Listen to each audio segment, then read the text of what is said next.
Hi friends, ഇന്ന് വളരെ സ്പെഷ്യലായിട്ടുള്ളൊരു recipe ആയിട്ടാണ് ഞാൻ വന്നിരിക്കുന്നത്. ഇത് വെളുത്തുള്ളിയാണ്.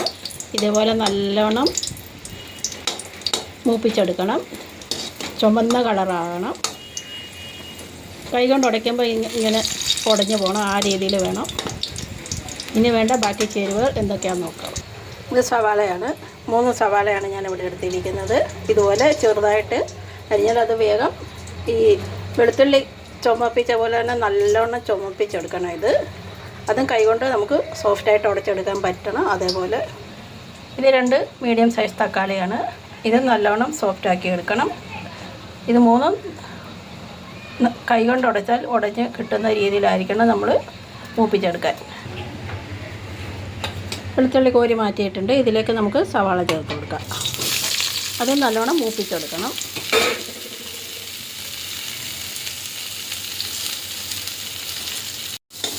ഈ സവാള നമുക്ക് കോഴി മാറ്റാം. ഇത് ആയിട്ടുണ്ട്.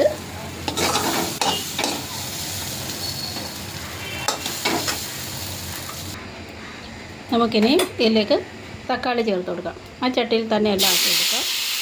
ഇതൊന്ന് മിക്സ് ചെയ്ത് തിരി കുറച്ചൊന്ന് അടച്ച് വെച്ച് വേവിച്ചെടുക്കാം. സോഫ്റ്റാകും. വേഗം അന്നേരം സോഫ്റ്റായി കിട്ടും നമുക്ക്.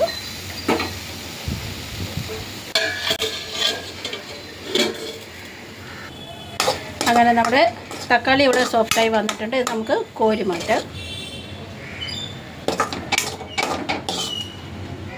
ഇതിലേക്ക് നമുക്ക് ശകലം ചില്ലി ഫ്ലെക്സ് ചേർത്ത് കൊടുക്കാം. നിങ്ങൾക്ക് മുളക് പൊടിയാണ് ഇഷ്ടമെങ്കിൽ അത് ചേർത്ത് കൊടുക്കാം. അത് നിങ്ങളുടെ ഇഷ്ടം, എരിവിനനുസരിച്ച്.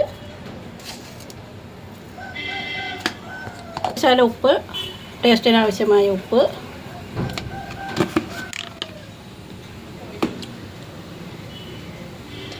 വെളിച്ചെണ്ണ, പച്ച വെളിച്ചെണ്ണ, ഒരു കഷ്ണം പുളി. ഇതെല്ലാം കൂടെ നമുക്ക് നല്ലോണം മിക്സ് ചെയ്തെടുക്കാം. ഇതിപ്പോൾ ചൂടായത് കൊണ്ടാണ് ഞാൻ സ്പൂൺ കൊണ്ട് മിക്സ് ചെയ്യുന്നത്. തണുത്തതിന് ശേഷം കൈ കൊണ്ട് നല്ലോണം ഉടച്ച് തിരുമ്മി എടുക്കുക. നല്ല ടേസ്റ്റാണിത്. ഇതുപോലെ നിങ്ങളും ഒന്ന് ഉണ്ടാക്കി നോക്കൂ. ഇത് തണുത്തിട്ടുണ്ട്. ഇനി നമുക്ക് കൈ കൊണ്ട് നല്ലോണം ഉടച്ചെടുക്കാം. നമ്മുടെ വെറൈറ്റി ആയിട്ടുള്ള ഇത് റെഡി ആയിട്ടുണ്ട്. ഇത് നമുക്ക് കോരി വേറെ പാത്രത്തിലേക്ക് മാറ്റാം. പിന്നെ ചൂട് ചോറിൻ്റെ കൂടെ തിന്നാൻ വളരെ ടേസ്റ്റാണ്.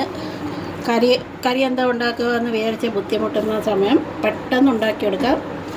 ഇത് മിക്സിയിലിട്ട് അടിച്ചെടുക്കരുത്, കൈ കൊണ്ട് തന്നെ ഉടച്ചെടുക്കുന്നതാണ് ഇതിൻ്റെ ടേസ്റ്റ്.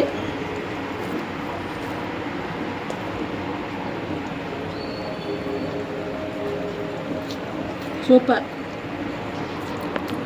ഇതുവരെ നിങ്ങളൊന്നും ഉണ്ടാക്കി നോക്കി കമൻ്റ് ഇടാൻ മറക്കരുത്.